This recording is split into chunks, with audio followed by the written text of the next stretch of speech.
നിത്യജീവനുമാണ്. പാപത്തിന്റെ വേദന മരണമാണ്. ദൈവത്തിന്റെ ദാനമാകട്ടെ നമ്മുടെ കർത്താവായ യേശുക്രിസ്തു വഴിയുള്ള നിത്യജീവൻ. അപ്പൊ ഇപ്പൊ നമ്മൾ മാമോദീസ സ്വീകരിച്ചിരിക്കുന്ന എല്ലാവരെയും സംബന്ധിച്ചും ഈ വചനത്തിന്റെ ആദ്യ ഭാഗം തന്നെ പൂർണ്ണമല്ലേ. ഇപ്പോൾ നിങ്ങൾ പാപത്തിൽ നിന്ന് മോചിതനായി. എന്തുകൊണ്ട് മോചിതനായി?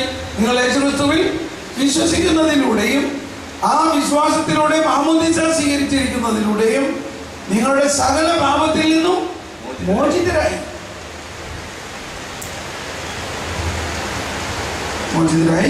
ദൈവത്തിന് അടിമകളായിരിക്കുകയാൽ നിങ്ങൾക്ക് ലഭിക്കുന്നത് വിശുദ്ധീകരണവും അതിന്റെ അവസാനം നിത്യജീവനുമാണ്. എന്നിട്ട് ഒന്നുകൂടി പറയാണ്, പാപത്തിന്റെ വേദന മരണമാണ്. പക്ഷെ ഇപ്പൊ ആ മരണത്തിൽ നിന്ന് നമ്മളെ രക്ഷിച്ച് മരണമില്ലായ്മയിലേക്ക്, നിത്യജീവൻ എന്ന് പറഞ്ഞാൽ എന്താ അർത്ഥം? മരണമില്ലായ്മയിലേക്ക് കൊണ്ടുവന്നിരിക്കുന്നു. ഇത് സംഭവിച്ചു കഴിഞ്ഞിരിക്കുന്നു. ഇത് നമ്മളെ സംഭവിച്ചു കഴിഞ്ഞിരിക്കുന്നു.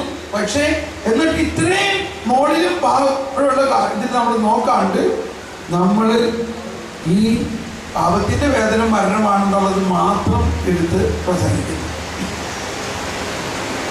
ഞാൻ ഈ ഇടയ്ക്ക് ഇവിടെ നാട്ടിൽ വന്നപ്പോൾ ഇടയ്ക്ക് ഇങ്ങനെ TV കാണും